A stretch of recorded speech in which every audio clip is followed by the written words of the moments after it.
What's going on, y'all? This is Eli from Men Behind the Curtain, the podcast about everything and nothing all at once. If you're watching this, that means we didn't have an episode this week. So I decided to do what I always do and revisit an old movie. This time, as of this recording, 28 Days Later is about to leave Netflix, plus 28 Years Later is now available. So I decided to revisit the original movie. It has been a very long time since I've watched these movies. Actually, only the one. I haven't watched the sequel yet. 28 months later, I still haven't watched it. But anyway, I remember thinking this movie was a little bit boring because of the pacing. Now, after rewatching this, it does have a slow pace, but I think it actually works because it helps to create that air of hopelessness, which is what I think they were going for.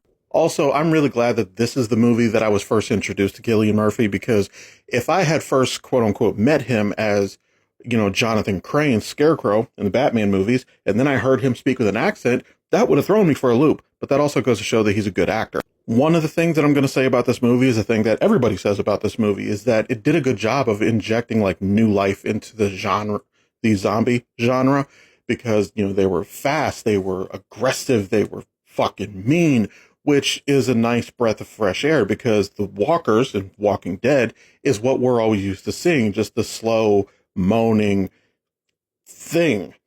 But I do have to say one thing about this, though. In all fairness, this movie is 23 years old. 24, actually. But this green screen is fucking atrocious. Now, obviously, the plot line with the soldiers when they get to the base is fucking atrocious and horrendous. But if I'm going to be honest, that probably is what would happen in a real-world scenario.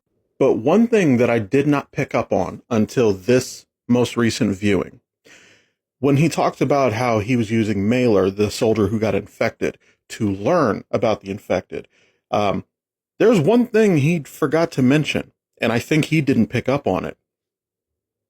They're not completely dumb. They have some intelligence.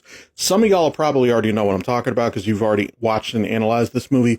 This is the first time that I've picked up on it. Mailer was actually trying to get Jim to come closer. He was holding his hand out like he wanted help. So they have some level of intelligence. One of the only things that I would really critique about this movie, and I'm nitpicking when I say this, Jim's character, Cillian Murphy, he woke up, he was this really meek dude. He was berating himself over hitting an infected priest with a can of pop. And it's pop, goddammit. But he went from that to being like this almost animalistic type dude with these soldiers. And that is a hell of a shift. I'm not saying that it wouldn't happen in real life, but that was a little bit of a stretch. But overall, I actually enjoyed this movie, and I think I was harsh on it before. I'm looking forward to the sequel.